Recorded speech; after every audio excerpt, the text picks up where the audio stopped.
Four dark horsemen in the resistance to the apocalypse, narrated by George's ghost. Here he comes. Here comes the general. Ladies and gentlemen, here comes the general. The moment you've been waiting for. Here comes the general. The pride of Mount Vernon, George Washington. We are outgunned. What? Outmanned. What? Outnumbered. Outplanned. We gotta make an all-out stand. Can I be real a second? For just a millisecond? Let down my guard and tell the people how I feel a second? Now I'm the model of a modern major general. The venerated Virginian veteran whose men are all lining up to put me up on a pedestal, writing letters to relatives, embellishing my elegance and eloquence. But the elephant is in the room. The truth is in your face when you hear the British cannons go. Boom goes the cannon. Watch the blood and the shit spray and boom goes the cannon. We're abandoning Kip's Bay and boom, there's another ship and boom, we just lost the southern tip and boom, we gotta run to Harlem quick. We can't afford another slip. From the musical Hamilton, written by Lin-Manuel Miranda. Truth will ultimately prevail where there is pains taken to bring it to light. George Washington. The deep state has used military-grade psychological warfare to drive the cost of admitting that one supports Trump through the roof. This tactic has been successful since 2016, but has lost most of its power and is suddenly failing spectacularly. The reason is positive feedback.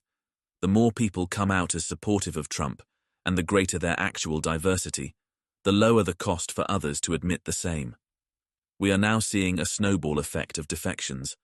The spell has broken. The dam has burst. The blue team power brokers have installed such a frighteningly feeble pair of candidates that explaining why you won't vote for them has become easy and intuitive.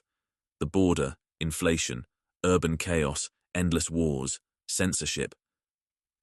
Explaining why you're voting against Harris has taken on an edgy, cool implication, and saying you'll back Trump barely elicits a raised eyebrow in many circles. Witness all those black men in various viral videos explaining that aren't buying Kamala's bullshit, sometimes invoking escape from the Democratic plantation. Oof. That's gotta hurt. Rejecting blue is now a badge of honor. Snubbing Kamala is a sign you think for yourself and have the courage to stare down bullies. The danger of this scenario should have been obvious to the party puppet masters. So why did they make this blunder?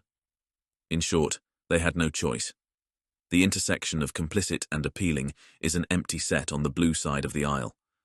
The good liberals can't abide the graft, and those who remain in spite of it just aren't compelling as representatives of the people.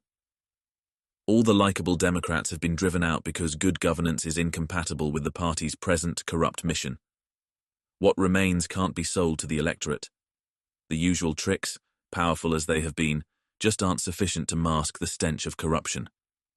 The deep state's political wing, the 21st Century Democratic Party, has destroyed itself by selling out the public across every single issue. They incinerated their brand, and no normal process can recover it. An X article by Weinstein.